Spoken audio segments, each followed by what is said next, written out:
Graça e paz, meu irmão. Deus abençoe sua vida. Espero que você esteja bem nesse tempo de quarentena. Que a graça do Senhor alcance você, que o amor de Deus tome e guarde o seu coração nesse tempo. Estamos aqui na segunda parte falando sobre o livro de Mateus. Primeira parte eu já pedi para você ler lá algumas referências importantes que vão testificar o propósito do livro de Mateus. Espero que você tenha lido e enxergado o foco do que eu quero falar hoje, tá bom? Já falei sobre, no primeiro vídeo, a data, falei sobre o autor, possível local, e agora vamos entrar no propósito e terminar com um breve, simples, prático esboço que vai facilitar você compreender e fazer seu estudo do livro de Mateus. Propósito do livro, se você leu as referências que eu te passei, é claro. Eu quero que você anote uma frase. Essa frase ela é uma síntese de todo o livro de Mateus. É simples, mas vai te facilitar bastante. Diz assim: o livro de Mateus é escrito por um judeu. Livro de Mateus é escrito por um judeu para os judeus acerca de um judeu. Legal, né? Mas é a síntese do livro.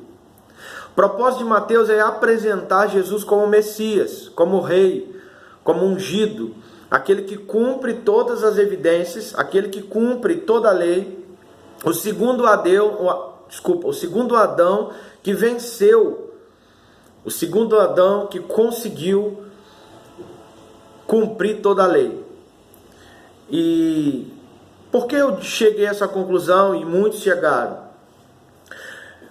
Mateus ele faz questão de apresentar algumas citações explícitas do Antigo Testamento e específicas sobre o costume judaico. E lembra que eu disse no vídeo passado sobre o local, possivelmente, onde esse evangelho ia ser lido? Falei também sobre como os evangelhos eram lidos dentro das comunidades, em voz alta e sempre em público.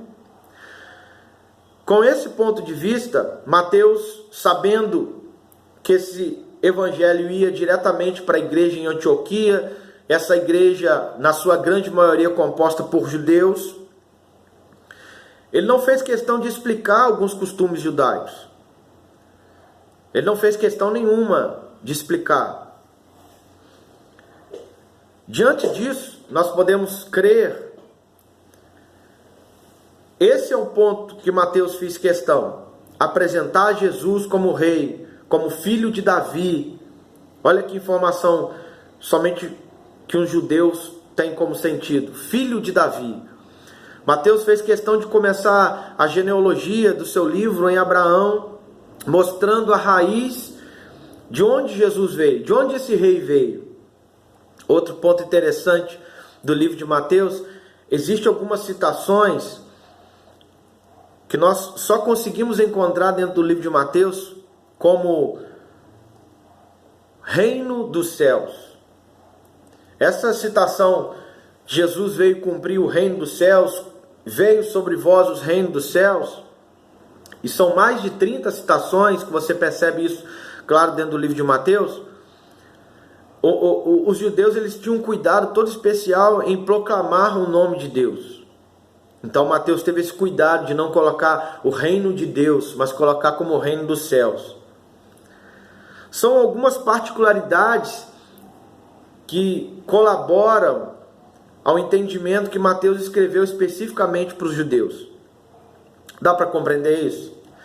Fora outras características também, você compreende e percebe mais de 76 citações dentro do livro de Mateus, onde Jesus diz, o autor coloca, isso foi dito para se cumprir a profecia, geralmente de Isaías ou outro do Antigo Testamento.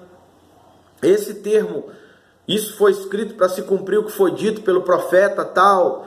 É uma referência que Mateus lança o Antigo Testamento como fundamento que prova que Jesus é o descendente que veio, o rei esperado.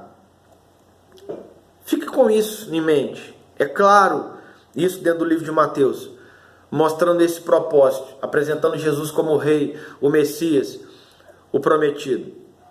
E eu quero te dar para você agora um breve e simples roteiro, levando você do mesmo foco que Mateus colocou, apresentando o rei. E eu quero mostrar isso. Eu quero que você pegue aí um papel, uma caneta e tome nota das referências que eu vou te fazer, que eu vou falar para você. E aí você faz um estudo depois dentro desse foco, olhando Jesus como o Messias prometido. Então anota aí a primeira referência que eu quero te passar. Do capítulo 1 até o capítulo 4, no verso 11, você estude esses capítulos com o foco que Mateus deu, a apresentação do rei. Nesses capítulos você consegue ver a apresentação do rei. Dentro dessa apresentação você vai ver sobre a genealogia de Jesus, você vai ver o nascimento de Jesus, o batismo de Jesus, a fuga dele para o Egito, a matança, cumprimento de profecias que Herodes colocou e o anunciado do rei. Então esse é o primeiro ponto que eu quero que você anote. O segundo, anote aí, do capítulo 3 até o capítulo 4, também verso 11, você consegue ainda ver o rei sendo aprovado, a aprovação desse rei. Onde nós percebemos isso, pastor? No batismo de Jesus e também na tentação de Jesus. O rei sendo aprovado. Vou usar aqui um link. Paulo fala de Jesus como sendo o segundo Adão. Lembra, o primeiro Adão foi tentado. O primeiro Adão também foi passado pela aprovação. O primeiro Adão, ele foi aprovado por Deus, mas ele falhou na tentação. Ele falhou na tentação. Quando ele foi tentado pelo diabo, o primeiro Adão falhou. O nosso segundo rei, o nosso segundo Adão, ele foi aprovado por Deus no seu batismo, e ali tem uma evidência clara da Trindade. O Pai falou, o Espírito testificou e o Filho recebeu. Foi aprovado. Também ele foi aprovado na tentação. A tentação é muito claro. Jesus passou pela tentação de uma forma, talvez não, vou colocar como mais ferrenha do que o primeiro Adão. A tentação de Jesus, ele cumpre o propósito muito claro sobre vencer a necessidade humana ali caracterizada como pão que nutre até nos levar à sepultura. Ele venceu a necessidade de fama e ele venceu a necessidade de poder, de domínio, de autoridade. Foi os termos, claro, vou dizer, a essência da tentação de Jesus, do que ele passou. Tranquilo? Anote aí, capítulo 4, do verso 12 até o 7, 29, Mateus faz questão de mostrar sobre a proclamação desse rei. O que esse rei falou, o que esse rei proclamou, o que esse rei ensinou. Do 4 até o 7, 29, nós vemos a proclamação desse rei. Dentro dessa proclamação, você vai ver como que eram os súditos desse rei. Como que esse rei cumpre a lei. fala sobre homicídio, você vai ver lá, fala sobre adultério, divórcio. Isso tudo dentro dos sermões extremamente doutrinários a respeito de como que era a doutrina desse rei. E aí você pode ver isso dentro do Sermão do Monte, no capítulo 5, 6 e até o 7. Tá dando para entender a proposta de Mateus?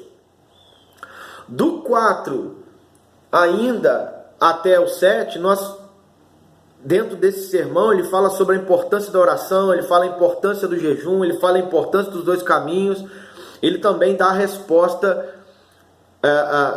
Eu acho interessante que Mateus faz questão de dizer que quando Jesus termina o Sermão do Monte, as pessoas estavam maravilhadas com o ensino dele. Do 8, capítulo 8, até o capítulo 11, o que nós podemos perceber dentro do livro de Mateus, a proposta de Mateus, é agora o poder do rei. Esse rei, ele tem poder. Como que ele demonstra esse poder? Através das curas. Ele cura o leproso, ele acalma o mar. E olha, essa evidência de acalmar o mar, de cuidar do que é da natureza, de perdoar pecado, para um judeu, é uma evidência nítida de que somente Deus poderia fazer. Somente Deus poderia fazer o que Jesus fez, acalmando o mar, perdoando os pecados. Só Ele poderia fazer. Tranquilo? Do 11 até o 16, agora a gente começa a descer. Mateus faz questão de colocar como a rejeição progressiva desse rei. Ele começou tendo a rejeição do 11 até o verso 16. Nessa rejeição, nós percebemos a rejeição da voz que clama do deserto, do João Batista. Nós percebemos a rejeição em curar no sábado. Nós percebemos a consequência dessa rejeição. A rejeição de Herodes, a rejeição dos escribas, a rejeição dos fariseus, a rejeição dos saduceus. Tranquilo? Tudo dentro desses capítulos. Do 16 até o 24, nosso próximo roteiro que Mateus nos dá é sobre a preparação dos discípulos do rei. A preparação dos discípulos do rei. Como que eles foram preparados para enfrentar essa rejeição que viria, a morte, o escárnio e também a ressurreição. Do 16, do verso 13 até o 24:1, nós aprendemos sobre a preparação dos discípulos. Está tudo lá. Identifica isso lá. Outro ponto que eu quero chamar a sua atenção é do verso 27 até o 28:1, o que nós vemos, os últimos dias do rei na terra. Eu fiz esse esboço bem simples, bem enxuto, não dando tantos detalhes, até pelo tempo do vídeo. Mas se você seguir esse roteiro do 27 ao 28, você vai ver os últimos dias do rei na terra.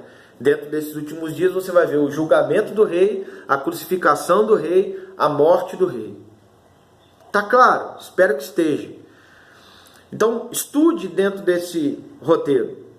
Você vai conseguir chegar no propósito de Mateus, que é apresentar Jesus como Messias, como Rei prometido. Amém? Deus abençoe sua vida, bom estudo, espero que você cresça na graça e no conhecimento.